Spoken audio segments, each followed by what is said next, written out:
meaningful day and occasion. After long time, BSF as well as the Government of India approached state government to hand over the adequate land to complete the fencing in Indo-Bangladesh border. But earlier state government did not respond. They denied. Due to their non-cooperation, our safety and security of our great nation as well as our beloved state are facing very dangerous situation. Finally, change happened and a true patriotic government started their journey. Within 2 weeks, our bureaucrats, especially the land department under the guidance of Honorable Home Secretary and Chief Secretary, they are now ready to hand over a portion of land. Now we are ready to hand over 27-kilometer fencing land along with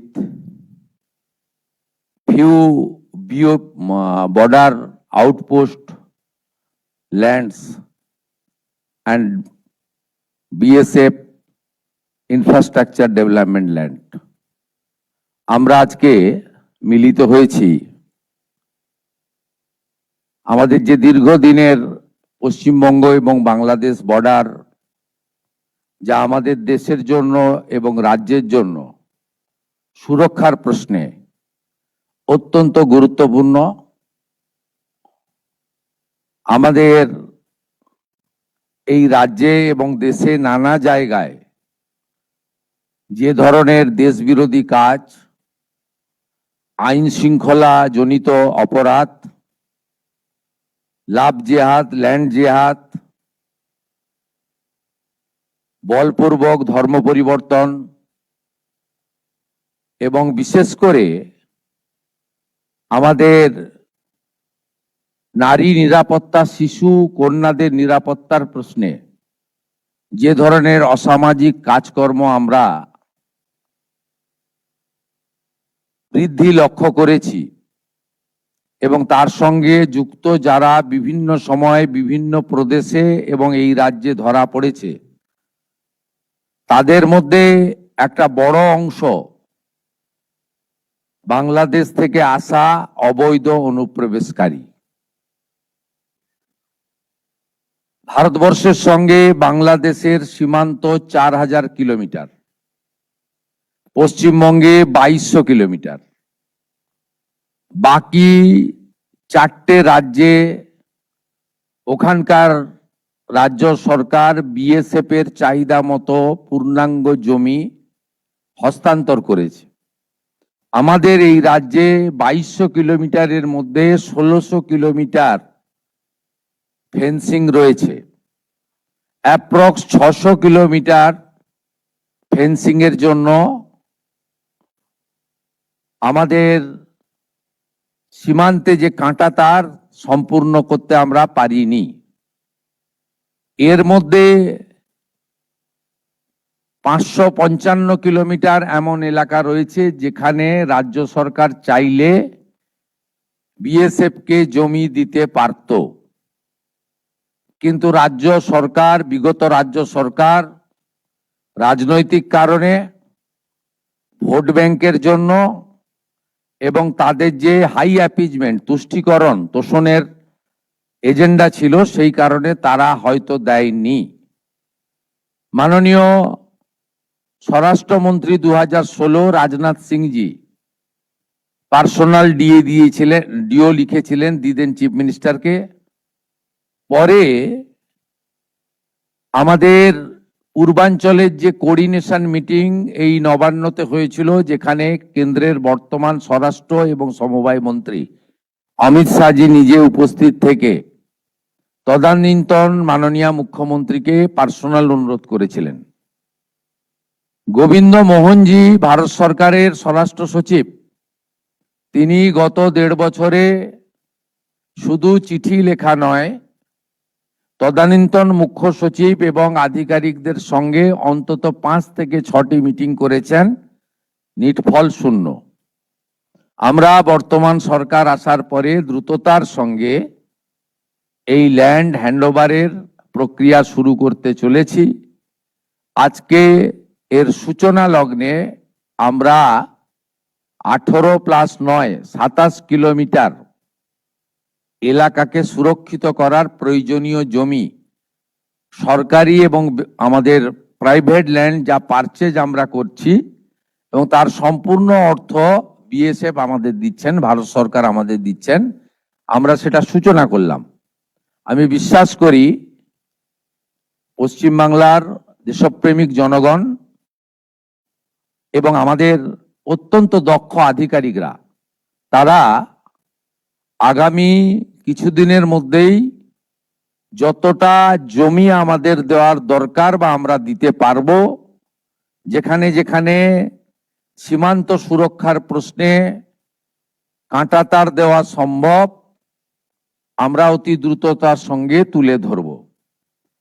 একটু পরেই আধিকারিক স্তরে মাননীয় DG BSF, যিনি West Bengal ক্যাডারের একজন officer, তিনি জঙ্গলমহলেও কাজ করেছেন 2008-9, আমি ওনাকে পার্সোনালি চিনি, তিনি পশ্চিমবঙ্গকে অত্যন্ত ভালোবাসেন, তাকে আধিকারিকরা জমি হ্যান্ডওভার করবেন। আপনাদের মাধ্যমে পশ্চিমবাংলার দেশপ্রেমিক রাষ্ট্রবাদী জনগণ এবং মুখ্যমন্ত্রী হিসেবে আমি এবং অন্যান্য আধিকারিকরা, অন্যান্য বিএসএফ এর অফিসিয়ালরা আমরা এই গুরুত্বপূর্ণ সন্ধিক্ষণে এই হ্যান্ডওভারের সাক্ষী হিসেবে থাকব। আমি এর সাথে দুটো বিষয় আপনাদের উল্লেখ করব জনগণের জ্ঞাতার্থে। স্ট্যান্ডিং আমাদের যে প্রসিডিওর ছিল তাতে বর্ডার ডিস্ট্রিক্টগুলোতে কোঅর্ডিনেশন মিটিং প্রতিনিয়ত করার বিষয় ছিল। দীর্ঘ কয়েক বছর ধরে পশ্চিমবঙ্গে বর্ডারে ডিস্ট্রিক্ট ম্যাজিস্ট্রেটদের পৌরোহিত্যে যে কোঅর্ডিনেশন মিটিং, যাতে বিএসএফ, স্টেট পুলিশ, কাস্টম সহ অন্যান্য সংশ্লিষ্ট বিভাগ যেখানে থাকার কথা, একটাও মিটিং হয়নি। নতুন সরকার 9/5/2026 দায়িত্ব নেওয়ার পরে আমরা দার্জিলিংয়ে এই ধরনের কোঅর্ডিনেশন মিটিং করেছি 19/5-এ দার্জিলিং এবং শিলিগুড়িতে। আমরা 18/5-এ করেছি জলপাইগুড়িতে, আমরা 18/5-এ করেছি কোচবিহারে, দক্ষিণ দিনাজপুরে হয়েছে 18/5-এ, 19/5-এ হয়েছে উত্তর দিনাজপুরের রায়গঞ্জ পুলিশ ডিস্ট্রিক্টে, ইসলামপুর পুলিশ ডিস্ট্রিক্টে, 18/5-এ হয়েছে মালদায়, মুর্শিদাবাদ পিডি, জঙ্গিপুর পিডিতে হয়েছে 18/5-এ, এবং নদিয়ার আপনার Krishnanagar PD 18/5, Ranaghat PD police district 18/5, north 24 পরগনাতেও 18 তারিখ হয়েছে বনগাঁ পুলিশ ডিস্ট্রিক্টে, 19/5-এ হয়েছে বসিরহাট পুলিশ ডিস্ট্রিক্টে, আর বারুইপুর পুলিশ ডিস্ট্রিক্টে সাউথ 24 পরগনাতে 14/5-এ হয়েছে। এটা এখন থেকে প্রতিনিয়ত হবে এবং প্রয়োজনে থানা স্তরে বিএসএফ এর সঙ্গে আমাদের অত্যন্ত সুদৃঢ় সম্পর্ক তৈরি করে আমরা আমাদের রাজ্যকে এবং দেশকে সুরক্ষিত করব। আমি আরেকটা ঘোষণা করে মূল কর্মসূচিতে চলে যাব, সেটা হলো আমাদের ভারত সরকারের পক্ষ থেকে 14/5/2025-এ যারা অবৈধ বাংলাদেশি অনুপ্রবেশকারী তাদেরকে সরাসরি বিএসএফ এর হাতে হ্যান্ডওভার করার জন্য একটি নির্দেশিকা এবং তার সঙ্গে একটি আপনার অবৈধ অনুপ্রবেশকারীদেরকে হ্যান্ডওভারের আইন ভারত সরকারের পক্ষে under secretary government of India Pratap Singh Rawat পাঠিয়েছিলেন। ডেটটা আবার বলি, 14/5/2025, অর্থাৎ কার্যত 1 বছরেরও বেশি আগে। পশ্চিমবঙ্গের আগের সরকার তারা একদিকে শরণার্থীদের সিএএ দেওয়ার ক্ষেত্রে বিরোধিতা করেছে, অন্যদিকে এই গুরুত্বপূর্ণ সুযোগ বা আইন ভারত সরকার যেটা দিয়েছিলেন তাকে কাজে লাগেননি। আজ থেকে আমরা এই আইন কার্যকর করলাম। এর ফলে সিএ এর অন্তর্ভুক্ত যারা, অর্থাৎ সিএ তে বলা আছে 7টা কমিউনিটি বা ধর্ম পালন করা লোকেরা, তারা সিটিজেনশিপ অ্যামেন্ডমেন্ট অ্যাক্টের আওতায় আসবেন এবং তাদেরকে যারা 31/12/2024 পর্যন্ত এসেছেন তাদেরকে কোনো পুলিশ কোথাও হ্যারাসমেন্ট ডিটেন্ট করতে পারবে না। সিএ এর আওতায় যারা নেই তারা হলেন কমপ্লিটলি অবৈধ অনুপ্রবেশকারী ইনফিল্ট্রেটার্স। তাদেরকে সরাসরি রাজ্য পুলিশ গ্রেপ্তার করবে এবং ডিটেন করবে এবং হ্যান্ডওভার করবে বিএসএফ এর হাতে।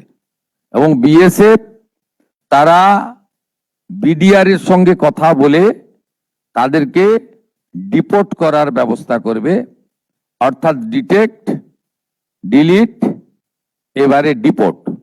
এই আইন আজ থেকে কার্যকর হলো।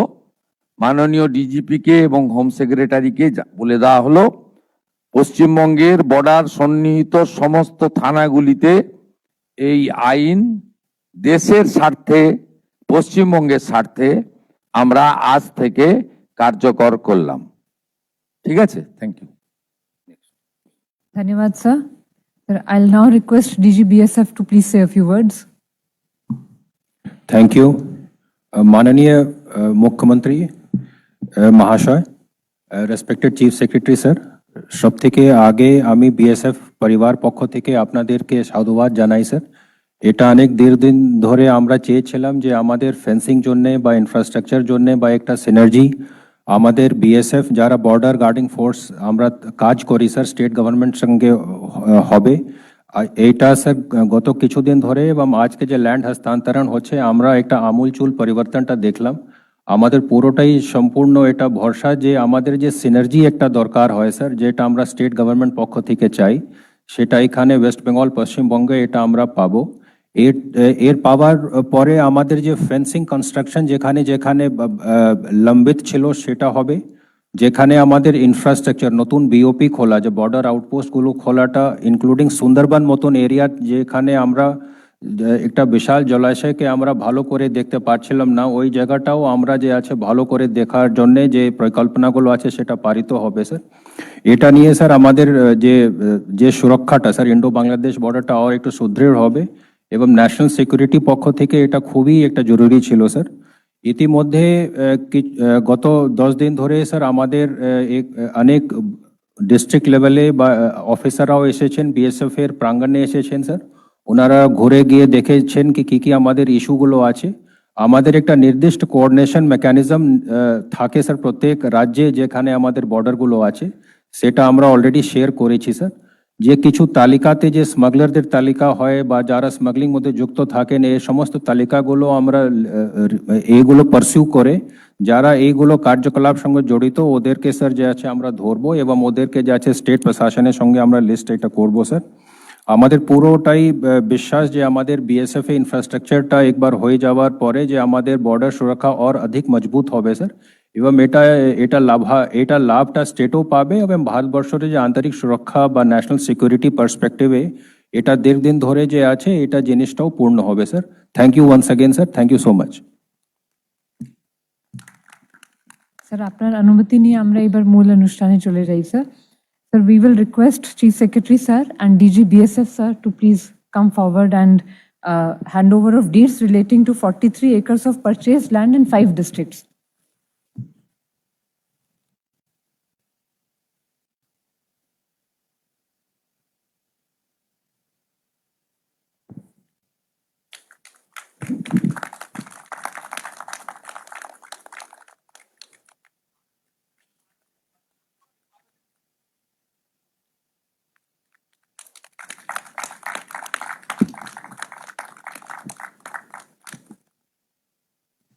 Thank you, sirs. I will now request Home Secretary and ADG BSF to kindly come forward for handing over of sanction order for transfer of 31.9 acres of government vested land in 9 cases to BSF.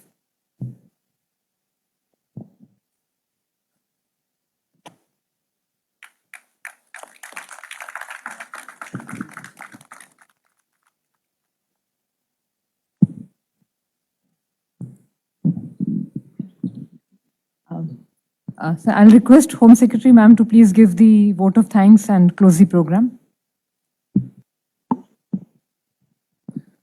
So with your permission, we are at the end of a ceremony and a program which carries a lot of meaning and significance for the state government, as I'm sure it does for the Border Security Force. I would like to thank the Honorable CM for sparing time from his very, very busy schedule. Sir has just come back from North Bengal from a very long meeting to graciously preside over this momentous occasion, which is so important for all of us. I would also like to thank the team from the Border Security Force, led by the DG, who is an officer, an IPS officer of our own cadre, West Bengal, to be here with us today. I would also take this moment to thank the Chief Secretary, sir, and Advisor, sir, for their constant guidance, and my colleagues, my senior colleagues from the LNLR department, the DGP and his team, for the extreme hard work which has made possible this ceremony and this handing over today. Also, the respected members of the media, we are very happy that you could join us on this particular occasion. We are committed to continue this momentum which we have gathered to fulfill the very strong resolve of the state government and work in close coordination with BSF and with all the other stakeholders to ensure the protection of a very sensitive Indo-Bangladesh border, which is in the interest not only of our own state, but of national importance. With the permission of the Honorable Chief Minister, sir, we conclude the program, sir. Thank you, everyone. Namaskar.